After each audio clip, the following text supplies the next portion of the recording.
Morning. पिछले video में हमने डिफ्रैक्शन ग्रेटिंग क्या होती है, किस तरह बनाई जाती है, इसके बारे में पढ़ा था। आज हम पढ़ते हैं डिफ्रैक्शन ग्रेटिंग से स्पेक्ट्रम कैसा मिलता है, विवर्तन स्पेक्ट्रम। हमने पीछे देखा था कि विवर्तन ग्रेटिंग जो है वो एक एन स्लिट्स की भांति कार्य करती है। तो ग्रेटिंग में चूँकि समान चौड़ाई में खूब सारी लाइन खींची होती है, समान चौड़ाई की खूब सारी समांतर रेखाएं खींची होती हैं, इसलिए समांतर रेखाचित्र बनते हैं और वो रेखाचित्र एन रेखाचित्र की तरह भांति कार्य करते हैं, जिनके बीच की चौड़ाई स्मॉल ई और जो अपारदर्शी भाग जो लाइन के कारण आया है, लाइन खींचने से आया है, उसकी चौड़ाई स्मॉल भी है। अब उससे थीटा कोण पर विवर्तित जो किरणें हैं उनके द्वारा पर्दे पर प्राप्त तीव्रता का मान हम एन स्लिट्स से पर्दे पर थीटा कोण पे विवर्तित किरणों के कारण तीव्रता के बराबर मान सकते हैं। तो I = I0 sin alpha upon alpha whole square into sin n beta upon sine beta whole square. यहाँ alpha pi by lambda e sine theta तथा beta pi by lambda e plus b sine theta, ये है। Okay, तो theta उच्चिष्ट के लिए theta = 0 केंद्रीय उच्चिष्ट, तो alpha beta दोनों के मान 0 हो जाएंगे, साइन थीटा 0 हो जाएगा।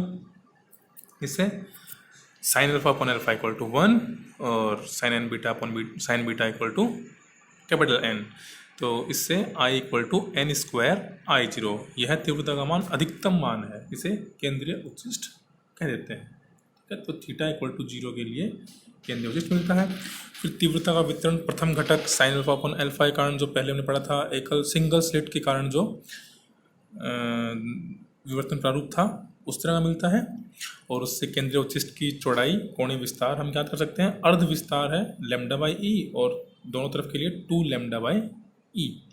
और विवर्तन उच्चिष्ट में n रेखाचित्रों से प्राप्त तरंगों में व्यतिकरण के कारण उनके उच्चिष्ट व निम्निष्ट स्थित होते हैं, अतः प्रभावी रूप से तीव्रता वितरण का द्वितीय पद ही जो व्यतिकरण के प्रभाव के कारण उत्पन्न होता है वही महत्वपूर्ण होता है।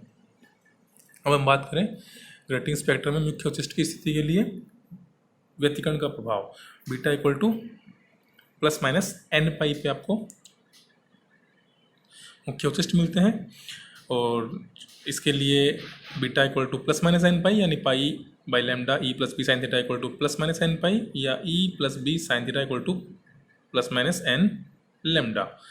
n = 0 1 2 3 4 5 एक integer number. Okay, e plus b रेखाचित्र और अपारदर्शी भाग की चौड़ाई का योग। ई प्लस बी को ग्रेटिंग एलिमेंट भी बोलते हैं, ग्रेटिंग अंतराल या ग्रेटिंग अवयव भी बोलते हैं।